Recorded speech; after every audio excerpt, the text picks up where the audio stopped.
Pensando aí numa estratégia, na verdade, de alocação de ativos, como que o investidor pode identificar essas oportunidades no mercado? Quais são as classes de ativos que mais têm chamado a atenção de vocês para esse ano de 2021?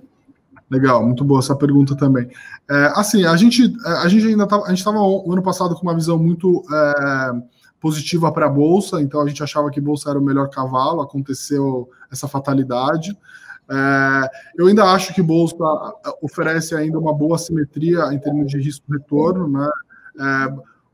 Hoje o caixa do investidor ele rende nada, né? Na verdade, o caixa do investidor você perde dinheiro, né?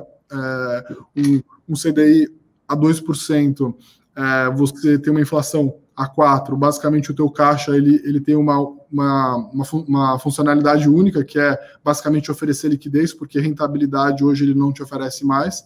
Então as pessoas vão ter que, de alguma forma, se tornar investidores e não mais aplicadores, como o brasileiro fez nos últimos tempos.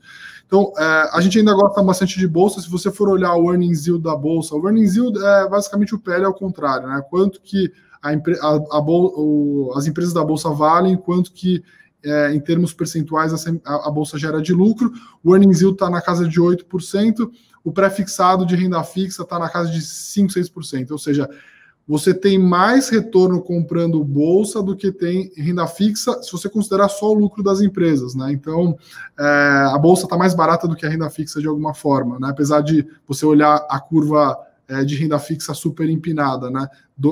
Indo a quase a 7%, 8% se você pegar um juro longo, né? Então a gente continua achando que bolsa é o melhor cavalo, as melhores oportunidades. Você precisa ser bastante seletivo, não dá para ficar olhando para o Ibovespa. Eu acho que o Ibovespa é uma medida ruim. Você precisa selecionar boas empresas. Eu acho que o stock picking vai fazer diferença, sim. Acho que sempre fez, mas vai fazer mais diferença à medida que a bolsa está num valuation mais esticado. E assim, do ponto de vista de renda fixa, a Marília, que é a nossa especialista de renda fixa, ela gosta de prefixados aí de 3 anos, né? Ela acha que o mercado está precificando de alguma forma que o juro não sobe no primeiro semestre, mas que pode subir no segundo semestre. E ela acha que, eventualmente, o juro pode não subir o ano todo, né? Dependendo do que vai acontecer. Então, de alguma forma, tem aí oportunidade de você comprar o pré-fixado de 3 anos, né? É um prazo razoável. Ela não compraria um muito longo também, porque aí eu acho que já começa a ter um risco diferente do que matemático, né, que ela fala. Então, compraria assim, pré-fixados. Eu acho que o brasileiro, de alguma forma, precisa diversificar a carteira internacionalmente, apesar da Bolsa ter se recuperado bastante aí ao longo desse ano e ter fechado positivo. O real se desvalorizou mais de 25%, né? Então, e vem se desvalorizando sistematicamente aí nos últimos 4, 5 anos. Eu acho que assim, é meio consenso de que a gente vai ter um dólar fraco, ou seja, um dólar mais fraco em relação a uma cesta de moedas no mundo todo.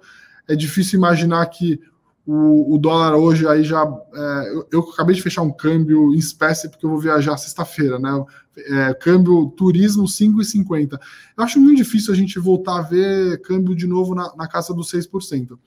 E aí uma forma que eu acho que as pessoas deveriam olhar o investimento em outra moeda, né? Não dá para você comprar a moeda, porque eu acho que a gente deve ter um dólar mais fraco, mas sim comprar de alguma forma ativos dolarizados. Então, as mesmas commodities de alguma forma são ativos dolarizados, mas eu procuraria ter uma parcela através de empresas americanas. Então, investiria ou em fundos de ações que investem em ações americanas, ou compraria uma carteira de ações americanas, né? E aí poderia selecionar algumas, ou ETFs, né, de ativos lá fora, ou mesmo até BDRs, né? Então acho que é um pouco essa a nossa visão de alguma forma aí para as classes de ativos, né?